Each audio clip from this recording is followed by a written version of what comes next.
इमाम हाकिम ने जब हजरत अली अलैहिस्सलाम के फजाइल शुरू किए हैं तो वो टॉप पे ये चीज लेके आए कि अहमद बिन हंबल कहते हैं कि हमें ज़खीरे अहादीस में जितने भी सहाबा के मनाकिब पे अहादीस मिली हैं, सबसे ज्यादा जिस शख्सियत की शान में अहादीस हैं वो सैयदना अली इब्न अबी तालिब है। हाँ, सुभान अल्लाह। अहमद बिन हंबल ने एक अलग से किताब भी लिखी है फजाइल सहाबा, जिसमें ऑलमोस्ट 2000 के करीब अहादीस हैं, वो उर्दू में तर्जुमा होके आ चुकी है। हमारे सही जेनम शहर से बुक से शाया हुई है। सही। उसके अंदर भी अगर आप हजरत अली का चैप्टर निकालें तो आपको इतनी ज्यादा हदीस मिलेगी एज कंपेयर टू बाकी असहाब के। बाकी अगर कोई मुझसे पूछे ना कि मौला अली सलाम की शान में जितनी अहादीस हैं, इनमें अगर मैं कहूं कि टॉप पे कौन सी हदीस है, तो ये मेरी जाती राय है। इससे उलमा इकराम इख्तलाफ भी कर सकते हैं, लेकिन मैंने चूंकि एक इंजीनियर होने की हैसियत से उसकी इंटेंसिटी जब डिफाइन की है ना, तो मेरे नजदीक टॉप पे वो हदीस है जो इमाम बुखारी और इमाम मुस्लिम ने अपने उस चैप्टर में फजाइल अली वाले में टॉप पे ली है कि अली की मेरे साथ वही निस्बत है जो हारून की मूसा के साथ, मगर मेरे हाँ बाद हाँ, कोई नबी नहीं। अल्लाह अकबर।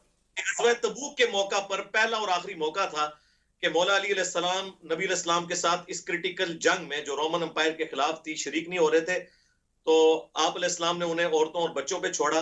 उन्होंने रोना शुरू कर दिया तो नबी अलैहिस्सलाम ने उनकी दिलजोई के लिए फरमाया कि क्या तुम इस बात पे राजी नहीं हो कि तुम्हारी मेरे साथ वही निस्बत है जो हारून की मूसा के साथ, मगर मेरे बाद कोई नबी नहीं। यानी सही जिस तरह मूसा अलैहिस्सलाम तूर पर गए थे तो हारून अलैहिस्सलाम को अपने नायब के तौर पर छोड़ के गए थे, मैं तुम्हें छोड़ के जा रहा हूँ।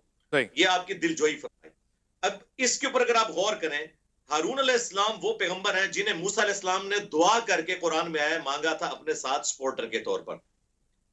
दूसरा जो इंपॉर्टेंट बात है कि जब वो कोई तूर पर गए तो इनको अपने नायब की हैसियत से छोड़ कर गए। जी। तीसरी बात, वो पैगंबर थे, लेकिन चूंकि खत्म नबूवत हो चुकी है, ये वाला टाइटल मौला अली को नहीं मिला, लिहाजा इंप्लाइड है कि अगर नबी अलैहिस्सलाम के बाद कोई पैगंबर होता तो मौला अली अलैहिस्सलाम होते। और मैं अमूमन जो कादियानी हैं उन्हें भी ये हदीस पेश करता हूं कि अगर तुम्हें उम्मती नबी बनाने का शौक है ना, तो इस उम्मत में जो शख्स पहले नंबर पे हकदार है ना कि वो उम्मती नबी बने, वो मौला अली अलैहिस्सलाम है। इस हदीस से पता चला ना, क्योंकि जिसको कुरान में निस्बत दी गई हारून को मूसा के साथ और बुखारी और मुस्लिम में ये निस्बत आई, तो फिर नबी अलैहिस्सलाम के साथ अगर कोई असिस्टेंट पैगंबर होता ना तो हजरत मौला अली होते, लेकिन नबी अलैहिस्सलाम ने साथ ही फरमा दिया मगर मेरे बाद कोई नबी नहीं। जी। तो सर अगर मौला अली नबी नहीं है ना उम्मती, तो गुलाम कादियानी दज्जाल तो शाही कोई नहीं।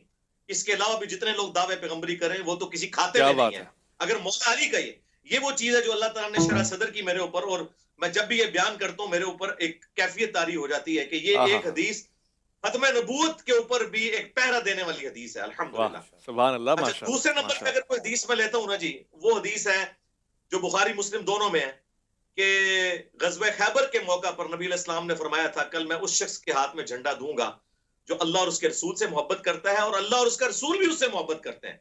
ये उससे बड़ी डिग्री है। और साहबा कहते हैं मैं पूरी रात नींद नहीं आई। और मुस्लिम के अल्फाज हैं कि हजरत उमर कहते हैं ये पहला मौका था कि मुझे भी ख्वाहिश पैदा हुई कि मुझे भी नबी अलैहिस्सलाम ये मनसब दे दें। ये सही मुस्लिम के अल्फाज है। तो साहबा कहते हैं हम पूरी रात इस शौक में सोए नहीं कि कौन कुछ नसीब होगा। नबी अलैहिस्सलाम ने सुबह के वक्त सैयदना मौला अली को बुलाया, उनको आशोब चशम था, अपना मुबारक लुआब दहन लगाया और फिर नबी अलैहिस्सलाम ने अपने मुबारक हाथों से ज़िरा बांध के उनको रुखसत किया और कहा कि अली पहले उनको दावत देना, अगर तेरी वजह से किसी एक शख्स को भी हिदायत मिल गई तो तेरे लिए सुर्ख ऊंटों से बेहतर है। और मिनहाजुस सुन्ना में फिलिंग द ब्लैंक्स किया है इमाम इब्न तैमिया ने इसके अंदर कि उन्होंने हुक्म दिया सब करने का, ये खुद से अल्फाज डाले और फिर कहा कि तुम्हें कौन सी चीज माने है। तो उन्होंने कहा कि सुन, मैंने अली इब्न अबी तालिब के बारे में 3 ऐसी फजीलतें सुनी हैं कि उनमें से एक भी मुझे मिल जाती ना तो मेरे लिए सुर्ख ऊंटों से बेहतर था। फिर उन्होंने पहले वो हदीस सुनाई गज़वे तबूक वाली, अली की मेरे साथ वही निस्बत है जो हारून की मूसा के साथ।